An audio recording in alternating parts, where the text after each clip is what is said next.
पात्रता परीक्षा 2023 के परीक्षाफल की घोषणा आज बिहार विद्यालय परीक्षा समिति द्वारा की गई। इस परीक्षा का आयोजन 4 सितंबर 2023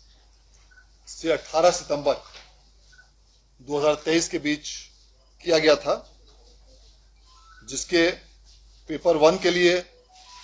2,71,872 अभ्यर्थियों ने और पेपर 2 के लिए 1,56,515 अभ्यर्थियों ने फॉर्म भरा था और इस प्रकार कुल मिलाकर 4,28,387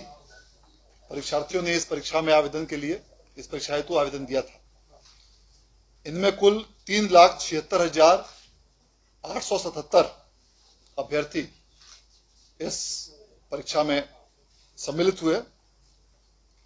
और इनमें से कुल 3,07,26 अभ्यर्थी उत्तीर्ण हुए हैं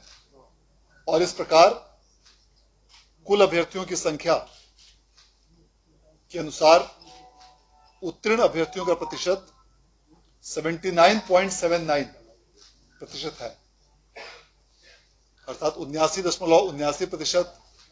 अभ्यर्थियों ने इस STET की परीक्षा में उत्तीर्णता हासिल की है। इस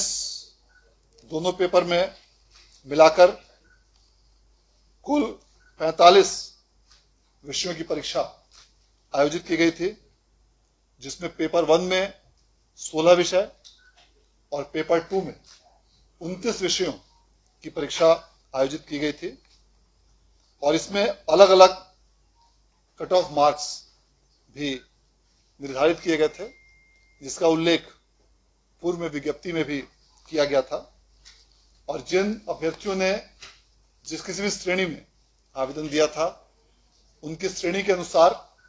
उनका कट ऑफ मार्क निर्धारित करते हुए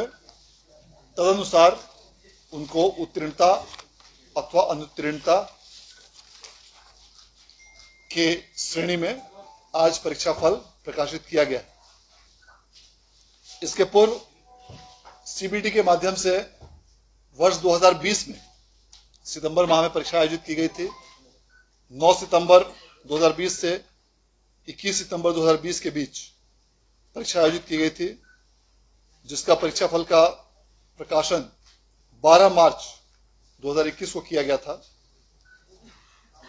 इसी प्रकार कॉमर्स के लिए भी गत वर्ष 2022 में जो परीक्षा का आयोजन किया गया, 6 मार्च और 21 मई को उसके परीक्षा फल का प्रकाशन 10 जून को किया गया। इस प्रकार पूर्व की परीक्षाओं की तुलना में इस बार बिहार विद्यालय परीक्षा समिति ने 15 दिनों के अंदर ही परीक्षा फल प्रकाशित किया है, जो अब तक का CBT के माध्यम से आयोजित की गई परीक्षाओं में सबसे फास्ट रिजल्ट डिक्लेयर किया गया है, जिसके लिए मैं इस परीक्षा के आयोजन से जुड़े हुए सभी पदाधिकारियों कर्मियों को विशेष रूप से धन्यवाद देता हूं। और जो भी परीक्षार्थी इस परीक्षा में उत्तीर्णता हासिल नहीं कर पाए हैं,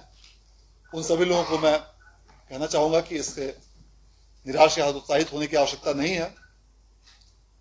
अब प्रत्येक वर्ष 2 बार STET परीक्षा के आयोजन किए जाने का प्रस्ताव है। इसके संबंध में सभी प्रकार की आवश्यक कार्रवाइयां की जा रही हैं। अतः बहुत जल्द इस प्रकार की परीक्षा पुनः आयोजित की जाएगी। तो जो भी अभ्यर्थी किसी कारणवश या तो इस परीक्षा में सफल नहीं हो पाए हों या किसी कारणवश इस परीक्षा में अपीयर नहीं हो पाए हों, वैसे सभी अभ्यर्थी और परीक्षार्थी पुनः तैयारी करें और बहुत जल्द जब अगली परीक्षा का आयोजन किया जाएगा, उसमें पूरी तरह मेहनत और लगन के साथ परीक्षा में बैठें, तो निश्चित रूप से सफलता आपकी कदम चुमेगी। बहुत बहुत धन्यवाद। शिकायतें मिल रही थी कि जो परीक्षा में सम्मिलित हुए थे उनको कॉल जा रहे हैं, इस संबंध में आप लोगों ने कोई कार्रवाई किया? देखिए, जो भी इस प्रकार की जब से ऑनलाइन फॉर्म भरने की व्यवस्था शुरू हुई है, न सिर्फ इस परीक्षा में बल्कि इसके अलावा भी मैट्रिक या इंटर की परीक्षा या सरकार के किसी भी अन्य परीक्षा संस्था चाहे वह पूर्व में बिजली बोर्ड की परीक्षा रही हो या कई अन्य प्रकार की एजेंसियां हैं या कई अन्य प्रकार के ऐसे विभाग हैं, सरकारी विभाग, जिनके द्वारा इस प्रकार के ऑनलाइन फॉर्म भरकर परीक्षा आयोजित की जाती रही हैं। इन सबों में यह शिकायतें प्राप्त होती हैं कि कुछ ऐसे असामाजिक तत्व वे परीक्षार्थियों को गलत रूप से दिग्भ्रमित करके इस प्रकार का कॉल करते हैं और उनका कुछ डेटा इकट्ठा करके उस डेटा को उनको बताकर और उनसे गलत रूप में फिर उनको एक्सप्लॉइट करने के उद्देश्य से, उनसे अवैध रूप से राशि प्राप्त करने के उद्देश्य से इस प्रकार के कॉल करते हैं। तो मैं वैसे सभी परीक्षार्थियों को, अभ्यर्थियों को जो इस प्रकार की परीक्षाओं में आयोजित होते हैं, जो सम्मिलित होते हैं और जो भविष्य में भी ऐसी किसी भी परीक्षा में सम्मिलित होंगे, उन सबों को यह आगाह भी करना चाहूंगा कि इस प्रकार के साइबर फ्रॉड्स के मामले हाल के समय में काफी बढ़ गए। ऐसे बहुत सारे, न सिर्फ इस राज्य में बल्कि पूरे देश के कई अलग अलग हिस्सों में ऐसे साइबर क्रिमिनल्स और ऐसे गैंग सक्रिय पाए गए हैं जो इस प्रकार से अभ्यर्थियों को धोखा देने का प्रयास करते हैं। यदि किन्हीं को भी इस प्रकार की कोई शिकायत यदि प्राप्त होती है या कोई ऐसा कॉल अगर आता है या कोई व्यक्ति अपने आप को समिति का या किसी भी अन्य जगह का स्टाफ या कर्मी बताकर ऐसा कॉल करता है, तो अविलंब अपने नजदीक के थाना में आप प्राथमिकी दर्ज करें, एफआईआर दर्ज करें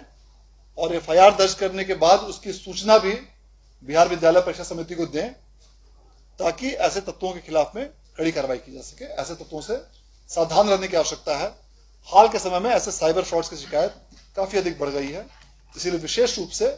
सभी अभ्यर्थियों को और अभिभावकों को सतर्कता बरतने की आवश्यकता है और ऐसे तत्वों के खिलाफ में अविलंब एफआईआर दर्ज किया जाए।